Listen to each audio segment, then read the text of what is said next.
I watched Sakamoto Days, and I gotta be honest with you, part of what drew me to this was the rampant complaints that came about when the show premiered.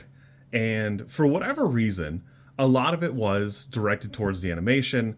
So I've sat through pretty bad animation. I think Blue Lock got probably one of the worst treatments. I was really excited for Ninja Slayer because I liked the manga for whatever reason. It just scratched that edgy itch for me. So I've seen bad animation. There's obviously worse stuff out there. You can go on Newgrounds and find real janky ones that were just put together, and you can find genuine gold there.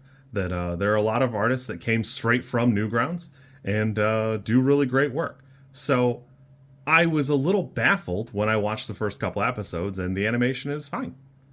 It's just average. That I don't know why. I just had no interest in really watching Sakamoto Days. I didn't care for the manga. I didn't. I read a few chapters and it was fine, but I didn't have this insane expectation for it. I I don't understand the complaints because I think it looks fine. It looks about average, and I think it's written about average. I think some of the art is a little bit better in the manga, but for a lot of you who are sitting through Kaiju number 8 and think that that looks good, you need to go look at the manga pages and shut your mouth. Because it's insane that people are complaining about this, because it was never going to look like the manga pages do. It's just not possible.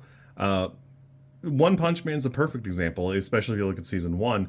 It's animated fantastically, and there are certainly elements of it that it's doing its best to capture Yusuke Murata's style, but it's not surprising to me that seasons 2 and 3 are falling off because they're a different animation studio, and I don't know how sustainable it is unless it becomes as popular as like Attack on Titan. And even that, it takes so long to get a season out. I think it lasted like 8-10 years before we got to the conclusion.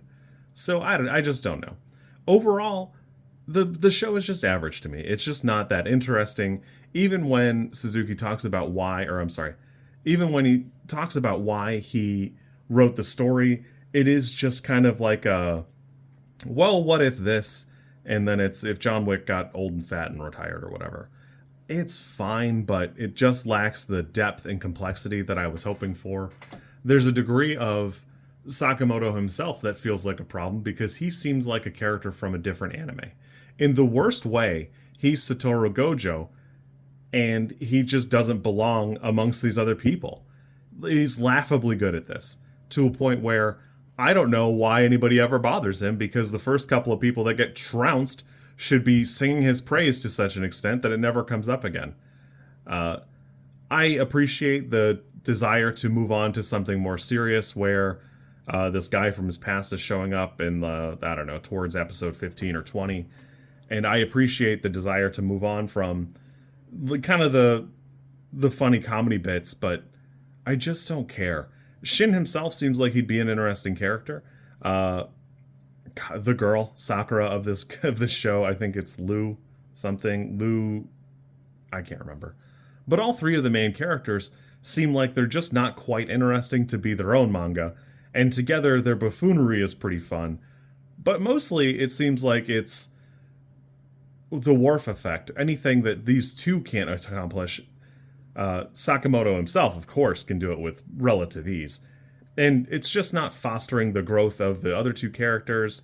It's not moving forward with Sakamoto, other than he'd really like to go back to his quiet retirement, and everybody just leave him alone. My favorite characters are actually these, the two like high-ranking assassins who are wandering around going to restaurants and being at odds with each other. The suspiciously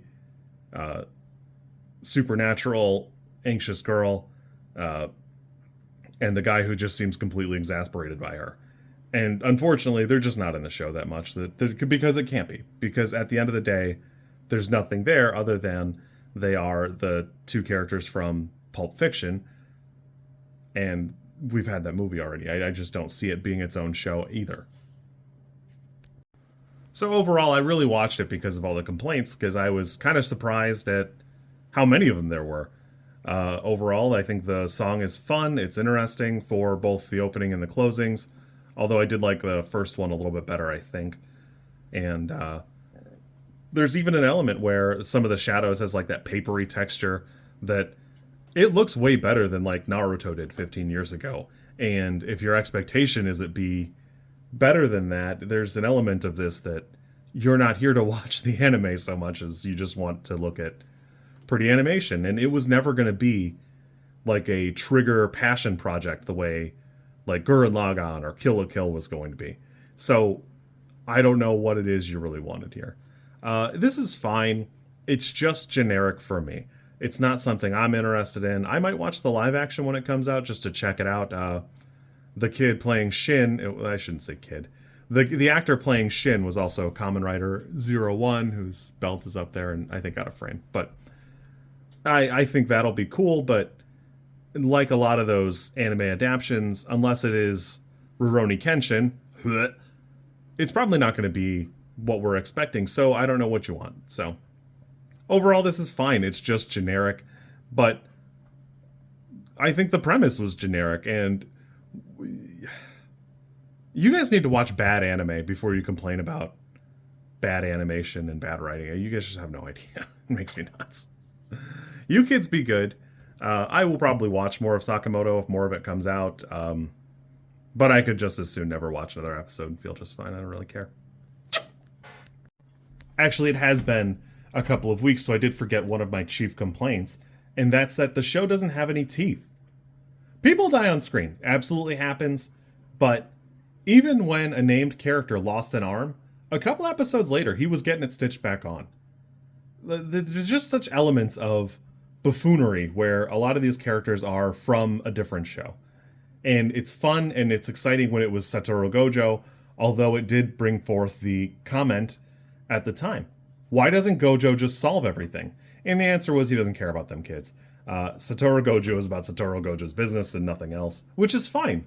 But in this context, you don't need the other characters most of the time. And I just don't care for it. It just isn't something for me that I'm happy if some of you like it. I don't know. It's fun, it's exciting, but it's not beating down the doors for me. You kids be good. If you like this content, I'm supposed to ask you to like, comment, and subscribe. I think like is here, and comment is probably down there, and subscribe over there somewhere too, I think.